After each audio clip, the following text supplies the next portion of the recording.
Ma prochaine invitée, Mme Ariane Cyr, qui est directrice générale de Préca. Mme Cyr, bonjour. Bonjour et bon matin. Mme Cyr, vous êtes directrice générale de Préca. Qu'est-ce que c'est exactement que Préca?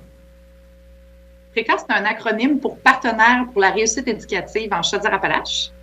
Donc, PRECA, dans le fond, c'est un groupe de partenaires, les centres de services scolaires, dont celui de la Côte-du-Sud, les cégeps, les universités, les municipalités, dont celle de la MRC de Montmagny et de Lillet, le volet de la santé, des organismes communautaires qui se rassemblent ensemble pour faire comme un filet de sécurité autour des jeunes pour favoriser leur réussite.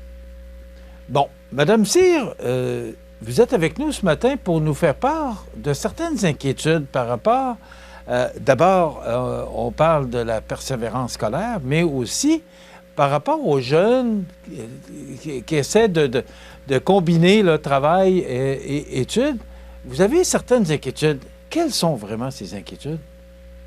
Effectivement, pendant la pandémie, on a remarqué que le phénomène du travail chez les jeunes s'est exacerbé. C'est pas nouveau, c'est un phénomène qui existait. Vous savez, des jeunes qui travaillent pendant les études, c'est pas quelque chose de nouveau. Moi, la première, j'ai travaillé pendant mes études. Mais par contre, dans notre région, même avant la pandémie, bien avant la pandémie, c'est un phénomène qui était très fort chez nous. Sans tomber dans une gymnastique de statistiques, faire une petite comparaison, en 2016, ça fait quand même un petit bout, il y avait 71% des jeunes qui fréquentent l'école secondaire qui travaillaient en même temps.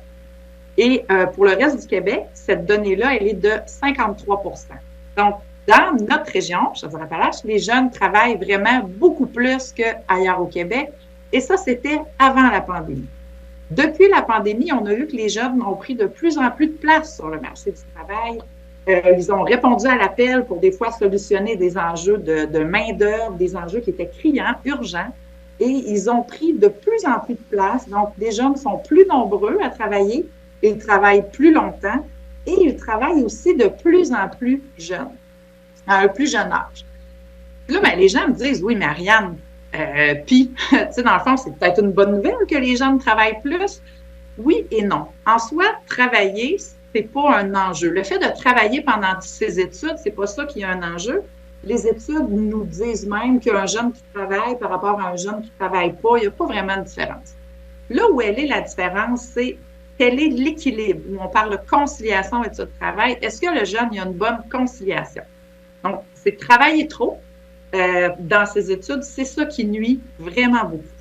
Et là, comme les jeunes travaillent de plus en plus et ils sont plus jeunes à travailler, ce phénomène-là, de travail pendant les études, il ne revient pas en arrière. Donc, un jeune de 14 ans qui travaille 15 heures par semaine, à 17 ans, il ne travaillera pas 10 heures. Il travaille de plus en plus longtemps, un plus grand nombre d'heures. Donc, si les jeunes travaillent plus tôt, à un plus jeune âge, sont susceptibles, un peu plus tard dans leur parcours secondaire, de travailler vraiment plus. Et ça nous inquiète. Le fait aussi que les plus jeunes n'ont pas accès à de la sensibilisation ou à de la formation, donc il faut les soutenir. Et que tout ce qu'on connaît, dans le fond, sur le travail pendant les études et les jeunes, on le connaît pour des jeunes qui ont 16, 17, 18 ans. Les études scientifiques n'ont pas été faites avec les jeunes de 12, 13, 14 ans. C'est un nouveau phénomène. Donc, on navigue un petit peu à l'aveugle pour cette clientèle-là. Et ça nous préoccupe. Est-ce que ça peut mener, est-ce qu'une de vos inquiétudes, ou encore, parce qu'on parle beaucoup de décrochage scolaire, est-ce que ça peut mener au décrochage scolaire? Absolument. Une mauvaise conciliation des travail et des études, ça peut mener vers un parcours plus long, entre autres, mais ça peut mener aussi vers un décrochage. Donc, un jeune, par exemple, qui a de la difficulté dans son parcours scolaire, qui a de la difficulté en français, en mathématiques, ou peu importe, qui a de la difficulté dans son parcours, qui a moins de un lien d'attachement avec son milieu scolaire, avec son école qui est moins grand, c'est tous des éléments qui, combinés avec un mauvais équilibre entre le travail et l'école, qui le mettent à risque.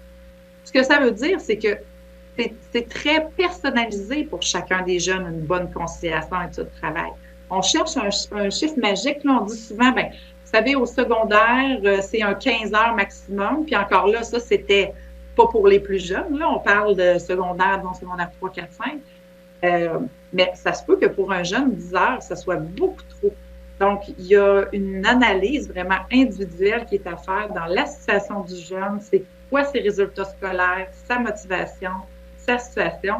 Puis l'équilibre, elle est à trouver vraiment en fonction de sa situation à lui ou à elle, de ce jeune-là.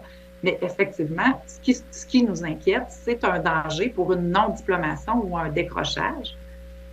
Puis, en quelque part, même si ce jeune-là va travailler, on va avoir l'impression peut-être qu'il répond à un besoin à court terme du développement économique de Côte-du-Sud, mais en réalité, on a besoin que les jeunes soient diplômés, qualifiés, aient développé leur plein potentiel pour avoir vraiment un milieu économique de qualité, mais aussi un milieu avec un développement social de qualité. Madame Cyr, vous parliez tout à l'heure que vous avez travaillé pendant vos études, moi aussi, et à ce moment-là, on ne se préoccupait pas du nombre d'heures de travail, en tout cas moi que je me souvienne. Là, il fallait, et on nous éduquait justement à tranquillement aller sur le marché du travail pour avoir un peu d'argent de côté aussi pour les économies. On n'avait pas cette sensibilisation-là, en tout cas, je ne m'en souviens pas. Pourquoi on l'a aujourd'hui? Est-ce que les jeunes sont plus vulnérables que nous, on l'était lorsqu'on était jeunes? C'est une bonne question. J'ai pas de... Cette réponse-là, je ne l'ai pas. Est-ce que les jeunes sont plus vulnérables? Ce que je sais, c'est qu'on a développé notre connaissance du phénomène. On n'avait pas les données. Aussi, il y a des études qui ont été faites auprès des jeunes. On a suivi, il y a des études année après année qui ont été faites. Donc, on a augmenté notre connaissance de ce phénomène-là. Et je pense que c'est la somme des connaissances qu'on a depuis l'ensemble de ces années sur le phénomène du travail et les études qui nous amène à dire travailler pendant les études, c'est pas quelque chose de mauvais. Il ne faut pas diaboliser le travail, loin s'en faut. Il y a des choses, on peut aller chercher de l'autonomie, des valeurs de persévérance, même des valeurs d'effort au travail. Par contre, il faut faire attention, en même temps qu'un jeune travaille, surtout si c'est un jeune qui a de la difficulté à l'école, il faut faire attention aux mots qu'on utilise. Donc, il faut garder une bonne valorisation de l'école et du milieu de l'éducation pour pas l'amener tranquillement, pas vite, à voir le travail comme une alternative OK par rapport à l'école. Donc, plus notre jeune est à risque ou a des difficultés ou manque de motivation, mais plus il faut faire attention, il faut être vigilant par rapport à sa conciliation études-travail. Je ne crois pas que c'est quelque chose de nouveau, mais c'est quelque chose pour laquelle on a augmenté notre connaissance. On devait légiférer. Il y avait un projet de loi là, pour l'âge minimum. Je ne sais pas si ce projet de loi est passé là, pour fixer, il me semble que c'était 14 ans. Là. Est-ce qu'il y a un plan d'action pour justement avoir un œil, permettez-moi l'expression, d'avoir un œil sur ces jeunes-là, justement pour éviter que le jeune travaille trop, qu'il y ait une négligence par rapport aux études. C'est sûr qu'on est de plus en plus tenté à avoir de l'argent parce que tout coûte cher. Si ça coûte cher pour nous, les adultes, ça coûte plus cher pour les jeunes également. Est-ce qu'il y a un plan d'action prévu de Préca ou d'autres organismes pour aider ces jeunes-là ou d'avoir une surveillance quelconque pour avoir un œil sur ce qui se passe auprès de nos jeunes? Ah oui, effectivement, ça revient à dire qu'est-ce qu'on peut faire. Oui. C'est bien beau de dire que c'est un problème, mais qu'est-ce qu'on peut faire? J'aurais peut-être dû vous poser la question de cette façon-là. Qu'est-ce qu'on peut faire?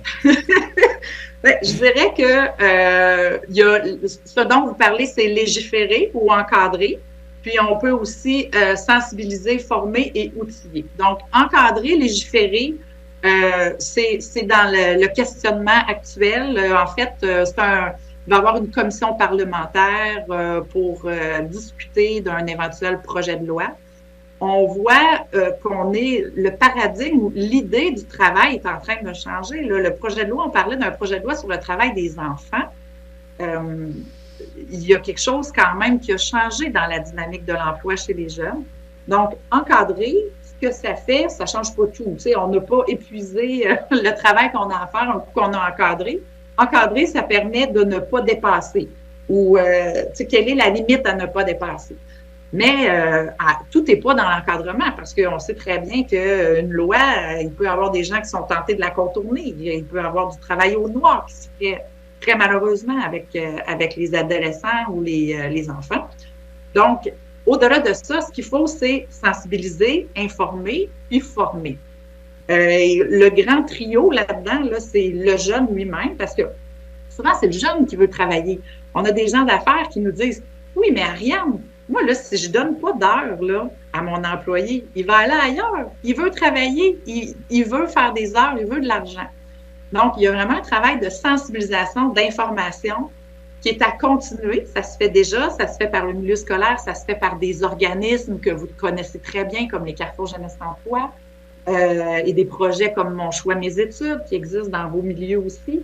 Donc, il faut continuer ça, il faut intensifier les actions au niveau de la sensibilisation, de l'information, des parents aussi, parce que des fois, les parents, il y a une fierté du fait que notre jeune travaille, il y a une transmission des valeurs familiales, de l'importance du travail, et c'est tout à fait légitime, mais il faut être conscient qu'il y a un certain risque. Il faut être capable d'analyser la situation de notre jeune et dire, écoute, peut-être que cette année, c'est pas une bonne idée que tu travailles, mais cet été, on en reparle.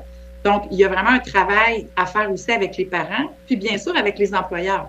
Il y en a qui ont des excellentes pratiques comme employeurs engagés pour la réussite éducative de leurs employés, puis il y en a avec lesquels on pense qu'on pourrait faire un petit bout de chemin. Donc, voilà.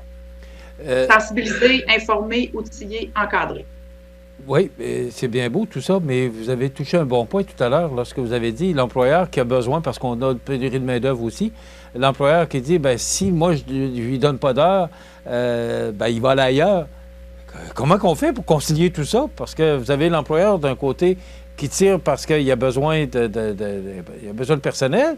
Le jeune, lui, veut travailler. Si l'employeur ne lui donne pas d'heure, il va aller ailleurs. C'est pas évident, cette situation-là. Comment on fait pour la régulariser? En parlant avec le jeune?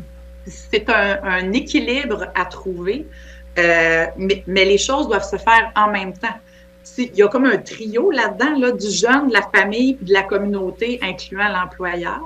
Il faut que tous ces gens-là, on les sensibilise, ou on les informe, ou on les aide en même temps. Donc, il faut que des partenaires s'adressent directement aux jeunes pour leur parler de la conciliation études-travail, vous savez, il y a des ateliers, par exemple, qui existent où est-ce que les jeunes sont invités à faire un 24 heures dans leur journée, puis après ça, une semaine, pour réaliser que il en reste plus tant que ça des heures, un coup qu'on a passé notre travail, puis tous les passe-temps, puis le sommeil aussi. Donc, il y a vraiment de la sensibilisation puis du soutien aux jeunes, mais en même temps, il faut que les employeurs soient sensibilisés, puis en même temps, il faut que les parents soient informés puis aident leurs jeunes. Donc, il y a quelque chose à prendre tout le monde en même temps. De là, notre message de Préca, de dire, bien, c'est pas juste aux écoles, par exemple, ou aux employeurs. Il faut vraiment mettre tout le monde ensemble dans cette stratégie-là. C'est une stratégie concertée pour favoriser la conciliation études-travail. Madame Cyr, en quelques secondes, est-ce que vos efforts de sensibilisation portent fruit? Oui, elles portent fruit. Si on prend, par exemple, sur la littératie ou les stratégies qu'on a mises en place pour la lecture, dans les 5 dernières années, il y a énormément plus de lecture qui se fait auprès des familles, dans les milieux communautaires, dans les parcs. Et donc, notre stratégie, c'était pour favoriser le plaisir de lire de la petite enfance jusqu'à l'adolescence. Là, bon, en 5 ans, on ne s'est pas rendu de la petite enfance à l'adolescence, mais oui, il y a des pas qui se font. Vous savez, travailler ensemble, ça va beaucoup moins vite. Des fois, on a l'impression que le temps qu'on se met à attacher un partenaire ou l'autre ou à se parler, des fois, quand il faut rattacher plusieurs partenaires ensemble, c'est plus long, mais ça va plus loin. Ça va un petit peu moins vite, mais ça va plus loin. Madame Cyr, c'est très intéressant. J'ai appris beaucoup ce matin. Je vous remercie beaucoup d'avoir été avec nous. On va vous souhaiter bonne chance dans vos efforts de sensibilisation. Bien, merci. Bon matin. Au plaisir. Merci à vous également. Ariane Cyr, directrice générale de Préca, qui est partenaire pour la réussite éducative de Chaudière-Appalaches. On s'arrête dans quelques instants. La chronique La Pouponnière et José Sucy est avec nous pour les grands titres de l'actualité.